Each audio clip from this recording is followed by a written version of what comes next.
The elevator button lit up on its own. Floor 0. There's no floor 0 in this building. There never has been. Priya had lived in the Wexford building for 3 years. 14 floors, 1 elevator, a directory in the lobby listing floors 1 through 14. So when the button for 0 lit up on its own one night with no one having pressed it, she assumed it was a glitch. It happened again the next night, and the next. The Wexford was an old building, converted from a factory in the 1970s. Priya's unit was on the 9th floor, and she rode that elevator twice a day without ever giving it much thought. The panel had 14 buttons, evenly spaced. Nothing unusual, except for a slightly discolored, slightly recessed button beneath the P1. Easy to miss unless you were looking for it. She'd never noticed it light up before that week. She asked the building super about it. He laughed it off. Old wiring, ignore it. But she noticed he didn't quite meet her eyes when he said it. Priya started timing it. The 0 button lit up at almost the exact same time each night, 11:47 p.m. Never earlier, never later, down to the minute. One night, curious and a little reckless, she stayed in the elevator when it lit up and felt the car lurch downward, past the lobby, past what should have been the parking level, continuing down for several seconds longer than the building's height should have allowed. The doors opened onto a floor that looked like her own building's hallway. Same carpet pattern, same wallpaper. Except every apartment door was numbered 0, and every single one stood slightly ajar. She didn't step out. She hit the 9 button rapidly, over and over, until the doors finally closed and the elevator began climbing again. When she reached her floor, her hands were shaking so badly she could barely get her key in the lock. That night, she heard something in the hallway outside her door, the soft rhythmic ding of an elevator arriving, though her building's elevator was, according to the app, sitting motionless on the lobby level the entire time. The next day, Priya went to the building records office to ask about a floor 0. The clerk pulled up old blueprints. The Wexford had, in fact, originally been built with a sub-level factory floor, sealed off and removed from all records after a fire decades before anyone currently living there was born. Officially, it no longer existed. Unofficially, the elevator shaft still ran straight through it. That night at 11:47 p.m., the button lit up again.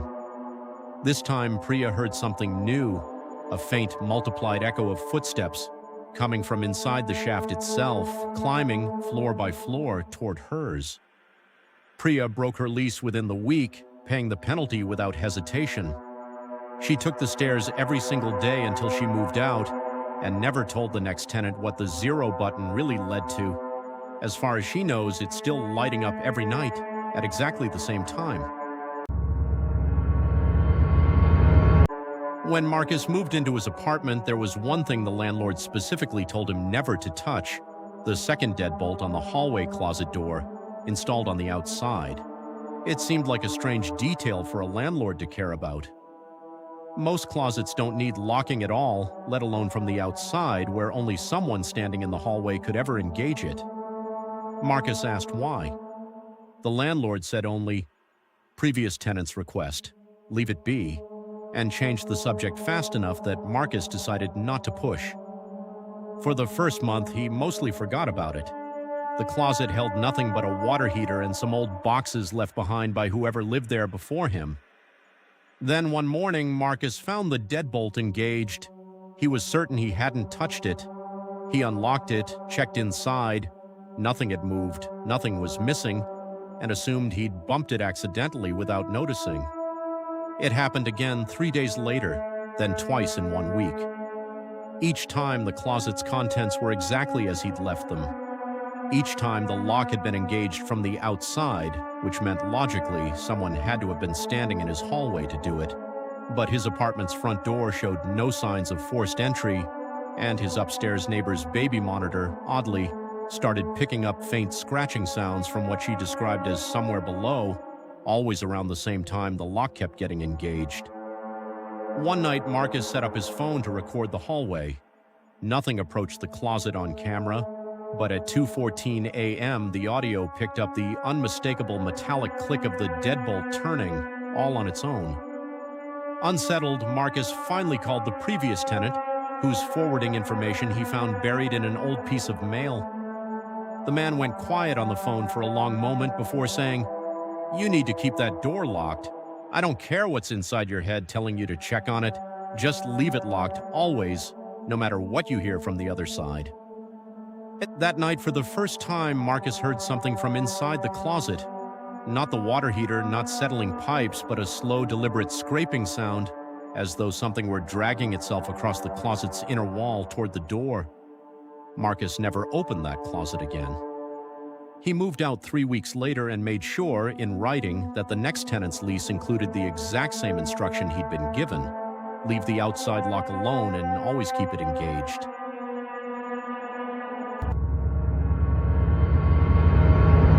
Every week, the welcome mat outside the apartment below Elena's had a different name stitched across it. Never the same name twice. Elena lived on the 3rd floor of a small walk-up. The apartment directly below hers, 2B, had been between tenants for as long as she could remember. The landlord always vague about when someone new would move in. And yet, every Sunday night, a new welcome mat appeared outside its door, each one personalized with a different name stitched in cheerful block letters: the Hendersons. Welcome, Amir. The Okafor family. No moving trucks, no new faces in the stairwell. Just a new mat every week for a family that never seemed to exist. Elena started keeping a list of the names out of morbid curiosity. 12 weeks, 12 different mats, 12 different families who apparently lived directly beneath her, and yet whom she never once saw, heard, or smelled cooking through the floor. She asked a neighbor across the hall if they'd noticed it too. The neighbor admitted they had, and that they'd stopped looking at the mats altogether after the week one appeared with their own last name stitched onto it, months before they'd even moved into the building. Elena couldn't shake that detail. She began checking the mat every Sunday night specifically, waiting by her peephole. Each week she saw nothing, no delivery, no person, yet by morning the mat had always changed. One Sunday she stayed by the peephole the entire night. At 3:03 a.m., the old mat in the hallway simply folded itself inward, corner by corner, like paper being creased by invisible hands, and unfolded again, bearing a brand new name. The next morning, Elena worked up the nerve to knock on 2B's door for the first time in the 3 years she'd lived above it. It opened immediately, as if someone had been standing right behind it, revealing a fully furnished, lived-in apartment, warm lighting, family photos on the walls. A woman she'd never seen before smiled and said, "Oh, hi, we just moved in this week." Elena glanced down. The mat outside read a name she hadn't yet recorded, and the woman's own last name matched it exactly. Elena moved out 2 months later.